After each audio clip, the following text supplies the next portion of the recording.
चेका मेना का पेया सनाम को आसाई नपाय के मेना का पेया तो तेहेnya बिग्रे दो बारिया टॉपिक इदी काते बो कथा जहां दो मिट्टी नितो लगातार मांग रकाब कना जे बंगा पैसा कानून झारखंड में लागू करो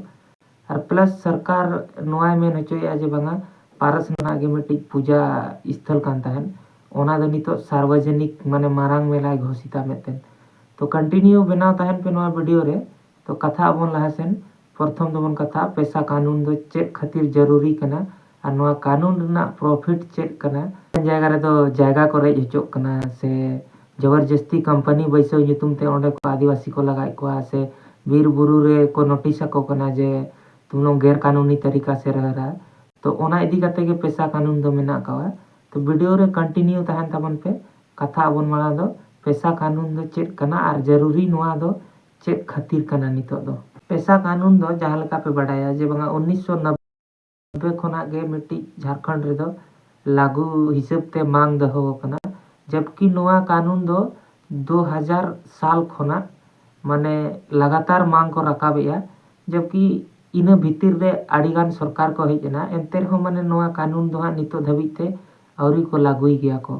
कि मांग हो आड़ीगान गे उनका सरकार को तहे कना तो उनको दो नितो धबित ते औरी को लागूया नोआ पैसा कानून दो प्लस हेमंत सोरेन हो मांग 5 साल रना तहे कांतया टाइम 5 साल सरकार रे तहे कना एंते हो बाय लागू का नोआ कानून दो जबकि निया धाव दोहरा आरो सीएम बनाव काते ना ओना पैसा कानून लागू रेना मिट्टी चेष्टा लगाव का से नोआ कानून दो 26 जनवरी 2025 खोना लागूआ और नोआ रे दो सपोर्ट रे केंद्र सरकार होय तहना है नोआ कथा दो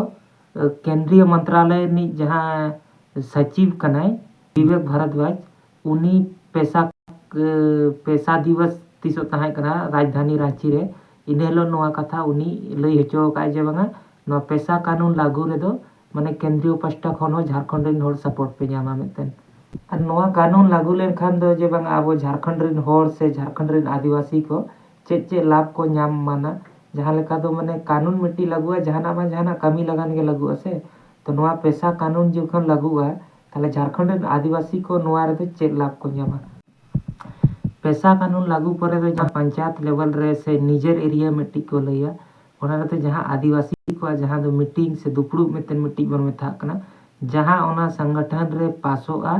पंचायत थ्रू सेन खन ओना गे ओना एरिया रे दो लागूआ जहां दो अडिगान जगह रे नेल कना जे बंगा हसा माटी ओड़ा दुगर अडिगान को रेज हचो कना आदिवासी और नोआ कानून दो ना आदिवासी को लगान गे हा बनाव कना जे बंगा 26 जनवरी 2025 रे जहां लका लागूआ नोआ कानून ना तो इना परे चेंजेस बन नेला जे बंगा तीन आट चेंजिंग हिजुक कना से बाय हिजुक कना नोआ कानून लागू कातेन हो से नोआ कानून दो मिट्टी ᱧᱩᱛᱩᱢ मात्र लेका को लागुई लगन तो निया धा दबन कथा लगे जे बंगा पारसनाथ नितो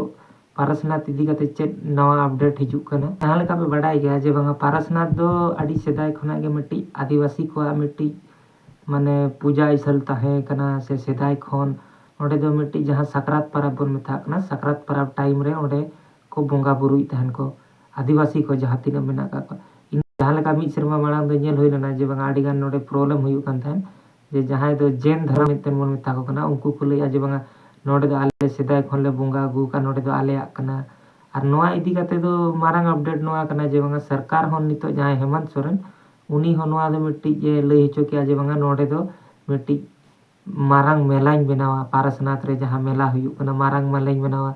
से निया उद्देश्य ते बनाव के जे बंगा नोडे मिट्टी मारंग मेलाइन बना लेखान आरे बारे खन होड़ को हिजुआ और प्लस नितो नोडे नोआ कना जे बंगा ओडे मिट्टी बोर्ड को एमा कना जे बंगा नोआ जायगा रे दो नितो जैन धर्म को अधिकार कना जैन धर्म को पूर्वज खन को तहां हेज कना और नोडे दो जहां लेका मायांग बोंगा दा सीम को बन बोंगा को आडी किछु उनका बन बोंगा को बोदा को से भेड़ा को उनका मायांग बोंगा बाय गानोआ और जदी जहां को मायांग बोंगा उनका को लागुया तो उनको माने विरोध रे कानूनी कार्रवाई हुआ तो ओना ना नितो को लई चोया तो नोआ रे दो कुकली मिट्टी निया तहन कना जे बंगा अच्छा उन सेदाय खन जे को बोंगा बुरु अगु किया तो उन समय दो जैन धर्म ओकारे को तहे कना और जखन नितो को हेजना अनखान सरकार चिकै लई दाड़े कना जे बंगा नोआ दो जैन धर्म को कना और जदी जैन धर्म को कना ताले उन दिन खन आदिवासी को चिकै मान्यता को नाम ला जे बंगा नोडे दो मायांग बोंगा रेना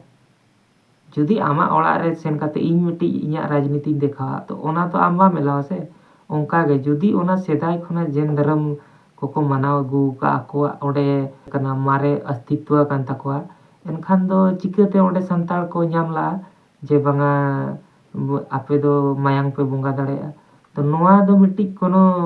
लॉजिकली कथा से फैक्ट हिसाब दो बाय बुझे कना तो सरकार दो ओकालका निर्णय हताया ओकालका बाय हताया नोआ दो लई मुश्किल गया और जखन सरकार नोआ इदी कते निर्णय हताव का खन नोआ दो पासो गया ऑटोमेटिक अडिगान जायगा रे जहां लेका नेल कना जे बंगा आदिवासी को दो जायगा